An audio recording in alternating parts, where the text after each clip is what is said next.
60 minutes of Donald Trump lying. That's what we saw this weekend when Donald Trump appeared on 60 Minutes. Actually, it was 73 minutes, the full interview of his lying. About 18 provable falsehoods, which means about 3 per minute. And considering he wasn't even talking all those minutes, the host was talking for part of the time, it's still a pretty impressive rate of lies per minute. Now, we read the whole transcript, so you don't have to, and I'm just going to go through Donald Trump's top 10 lies from 60 Minutes. So number one, here's Donald Trump saying that grocery prices are going down. They've seen their grocery prices go up, inflation. No, you're wrong. They went up under Biden. Right now, they're going down. This is false. Grocery prices are up. They're up in all 6 categories measured by the Consumer Price Index. And if Donald Trump were spending less time in his golden Great Gatsby ballroom and more time in a grocery store, he would know that prices are going up. Number 2, Trump claimed that Biden gave him the worst inflation rate in all of U.S. history. That is another lie. Here he is. Joe Biden was the worst president in the history of our country. We had the worst inflation, we had the worst of everything. In fact, the inflation rate in January when Trump took over was 3%. The inflation rate today is 3%. And just in case you're curious what the worst inflation rate was, it was 27% in 1920. Another big provable falsehood by Donald Trump. And here's Donald Trump on tariffs, claiming once again that countries like China are paying instead of consumers like you. With China, they were, very strongly threatening us, frankly, with the rare earths. And then I said, well, if you're going to play that card, I'm going to put a 100% tariff on over and above what you're already paying, which was 55%.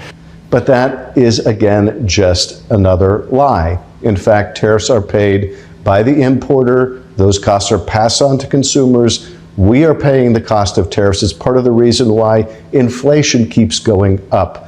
This on-again, off-again tariff war by the president has made the cost of living more expensive for all of us. And coming in at number 4, Donald Trump talking about artificial intelligence and the energy demands of artificial intelligence and how he came up with the idea to co-locate a new data center with a power plant generating the power for that facility. Here he is. We're producing electricity like never before by allowing the companies to make their own electricity, which was my idea, which nobody frankly had thought of, these massive plants that are being built.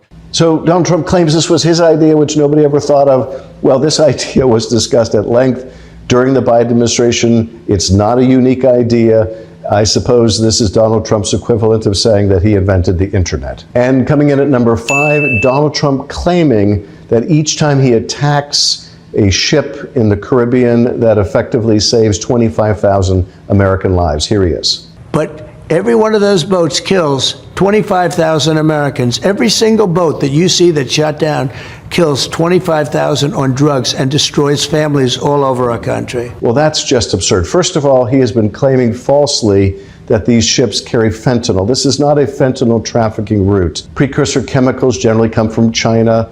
Fentanyl is smuggled into the United States from Mexico. It is more cocaine that is being trafficked in the Caribbean.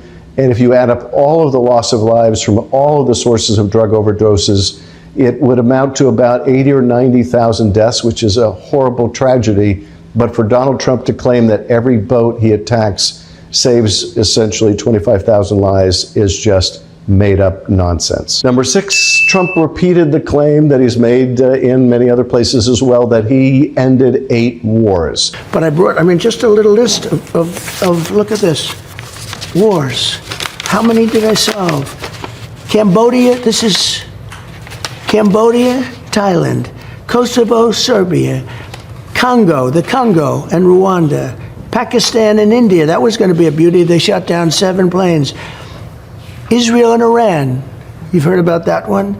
Egypt and Ethiopia. There's been no war between Egypt and Ethiopia. That's been a long-running dispute over a major Ethiopian dam project. Trump includes on the list another war, the war in Kosovo, that didn't even take place during his tenure in office. And he claims to have prevented other wars from taking place without any factual basis. So that, again, wrong, false, exaggerated, you name it.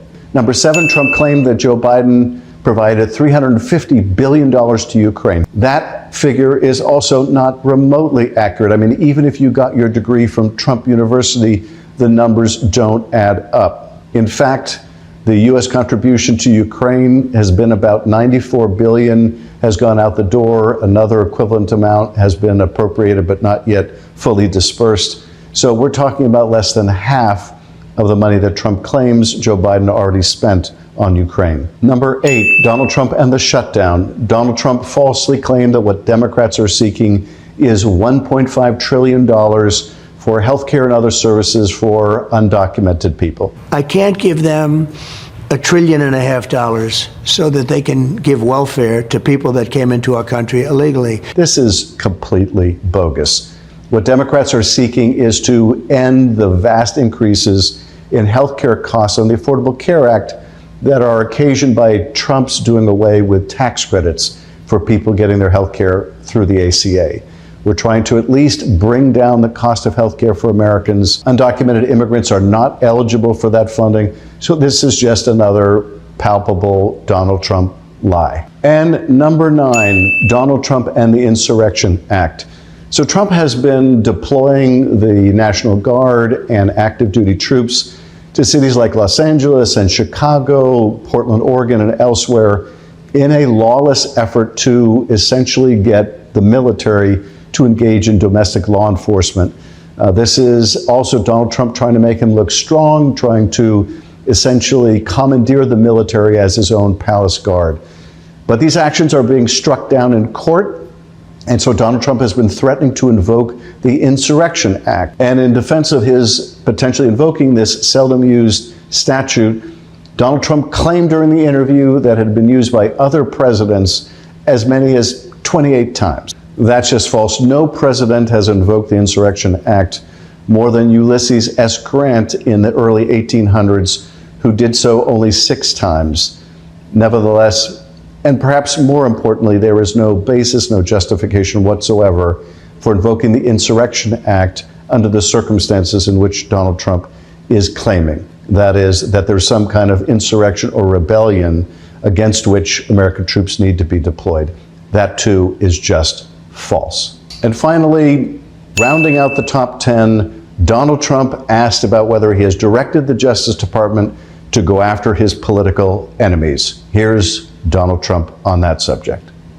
Did you instruct the Department of Justice to go after them? Not in any way, shape, or form. Not in any way, shape, or form, he says. Well, take a look at this form. That was Donald Trump instructing Pam Bondi in a tweet that was supposed to be a private direct message, but was sent improperly, so the public got to see it, instructing him to go after 3 of his enemies, myself very much included. So those are just 10 of the patent falsehoods told by Donald Trump in a 60 Minutes interview. Of course, there are a lot more that we could have cataloged, but here's the thing. We cannot acclimate ourselves to this constant lying by the President of the United States. Of all the attacks on our democracy, perhaps the most corrosive has been Donald Trump's relentless assault on the truth.